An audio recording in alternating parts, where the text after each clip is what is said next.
about 2:30 in the afternoon on the 18th of January 2007. Happy New Year. I don't know if you can tell, probably, that I'm not in Escondido at the moment, near the brewery.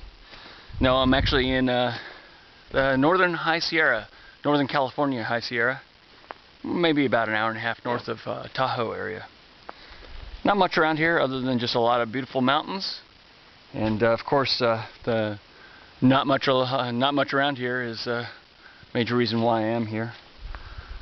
Today actually happens to be the 2-year anniversary of the vBlogs. Did the very first one on this date 2 years ago, and then I did the second one actually from the porch of this tiny little cabin, which happens to be right over there.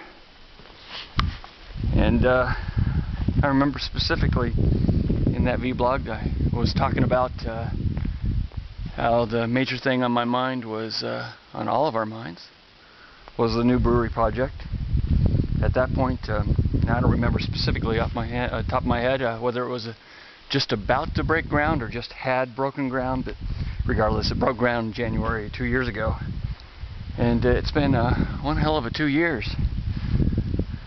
Getting the new brewery all kind of just designed and built, and of course it was at least a year and a half of work before that moment in planning and negotiation and just all the things associated with building a fairly large project, at least large by our standards, like that.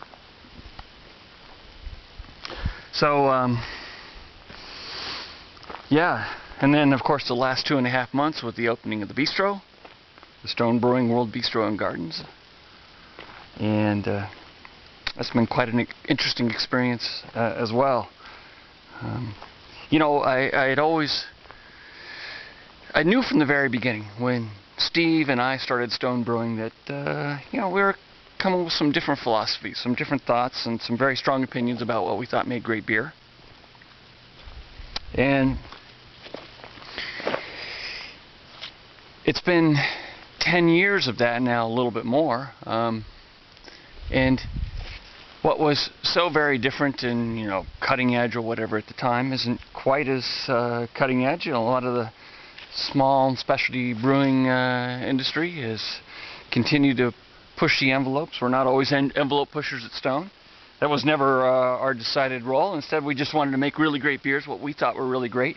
Sometimes they do push the envelope. Sometimes they're extreme beers. And I think more often than not, they're just beers that happen to be really, really tasty. Sometimes that means they're incredibly hoppy. Sometimes that means they're a bit stronger in alcohol. Really intense, highly viscous, you know. But bottom line, in our opinion, the goal is to make sure that they're just really, really tasty, really satisfying. Well,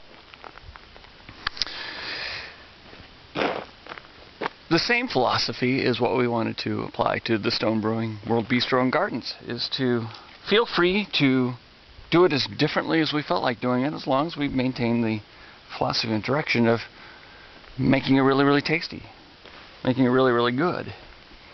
And, you know, I have to admit that it surprised me a bit how many people have just really embraced the uniqueness, the specialness, the big character, the difference that is Stone in the world of beer, and then we're expecting a restaurant to be generic. In fact, judging by some of the emails that I've gotten, and I realize that no one email speaks for perhaps anybody except the person writing it, but I've definitely gotten a thread of a few emails and comments from people who are actually genuinely upset that we don't have cheeseburgers and french fries and ketchup, that we don't have fish and chips and pub grub. Well, we have a couple of items that might get into that pub grub level, the Arrogant Bastard Ale Onion Rings, or maybe our Spud Buds, but admittedly that kind of then diverges from pub grub from there. And, you know, I'm just amazed that people didn't come sort of expecting, or more people. Maybe a lot of people really have, and then all I get from them is, hey, that was great, I really enjoyed it. And see, and we have, of course, a lot of regulars already in 2.5 months. People that come back multiple times a week just to, you know, because they enjoy it. But yeah, it surprised me. And of course, the big one.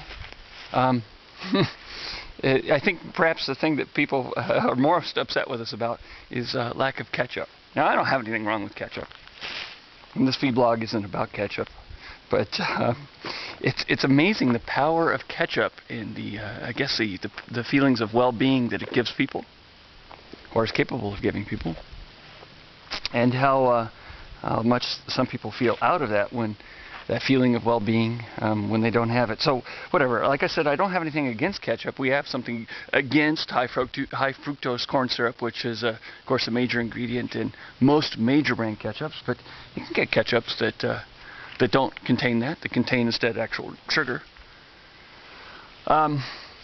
So where am I going with this? Oh yeah, look forward to a ketchup night soon. We're going to do a night the ketchup attacked. We're actually going to introduce ketchup at the restaurant. Hey, people want ketchup, that's fine. I don't have any problem with giving them ketchup. So we're going to have a, see me grinning here, because we're going to make a little bit of fun of it, and make fun of ourselves too. Hey, we can take it. We're going to have a ketchup fountain. You know those chocolate fountains? We're going to get one of those and see if we can't run ketchup through it. Surrounded by delectable morsels on the ends of skewers that you can then dip into the chocolate fountain, or the ketchup fountain. We're going to do a blind flight of ketchup tasting. And I think I'm going to ask Chef to see if he won't be willing, and I wouldn't blame him for saying no at first, but I'm going to try and talk him into it, a ketchup sandwich that night, just to introduce ketchup to the Stone Brewing Bistro and Gardens. Other things we have to look forward to, you know, it's January, you look forward to things coming in the new year. We've got a beer dinner just coming up this coming Monday on the 22nd with our friend Tommy Arthur of Lost Abbey fame, carrying on the tradition of brewing at our old facility on Matta Way in San Marcos. Our friends at Port Brewing now own that place, and they're brewing terrific beers there. It's so gratifying that the culture and camaraderie in beer in San Diego County, it's I think maybe unprecedented. Of course, small brewers generally get along pretty well because, hey, we like what each other do, and over a beer, people tend to get along pretty well. But it's really gratifying to be in the, you know, in the scene in San Diego and be a part of that. We're going to have a lot of beer educations, from beer 101s to particular focuses by guest speakers on, say, you know, class on barley wine, class on stouts, etc., etc., and we'll be scheduling those, so look for those. We also, speaking of barley wine, we're going to have our friends from Cucapa, which is a small brewery in Mexico. They've got a terrific barley wine that I fell in love with at the TJ Beer Fest about 1.5 years ago. And we're going to be putting that on tap at our bistro on Tuesday night. And some of the guys from Cucapa are going to be in town, so it'll be like a Meet the Brewer. I think we'll also release the Stone Old Guardian barley wine at the bistro that night. The official release is actually the day earlier, on Monday the 22nd for this year's edition. Hope you don't mind waiting one day. Memory card just ran out, so I had to get another one. Generally, that's a signal that I'm rambling on too long, but of course, choosing to ignore it as usual. Had to go back inside and get it. Hey, staying in a friend of mine's place here, Jim. Thanks, Jim, a ton for the mental rest and relaxation that your place has given me here. It's nice to, you know, just get away from it all. It's on the edge of this meadow, completely off the grid, 100% on solar. He's got his own, gets the water from the stream. Best tasting water I've ever had, really. And anyways, where was I? Yeah, we're going to be doing the barley wine thing on Tuesday, and yeah, looking forward to a good year. Maybe a little bit of rest and relaxation in there. You know, balanced out. You know, no complaints, but my life has hardly been balanced over the last couple of years with the new brewery project, and everybody on our team. You could say that for him. maybe we'll be able to get a little bit of balance back in. It's amazing how I actually haven't felt so much in the brewing business as I felt in the construction business, and then more recently the restaurant business, which is appropriate because I am in the restaurant business now. But I'm looking forward to actually kind of feeling a little bit more like I'm in the brewing business, which is most of my time and energy and thoughts on things beer, and not quite as much on things concrete and steel and stone, as much as I love stone. I mean actual stones, not just our beer, of course. And maybe getting out and drinking beers, and well, not maybe on that. Okay, well, I'm going to wrap this up because there's things to do, which specifically right now means relaxing.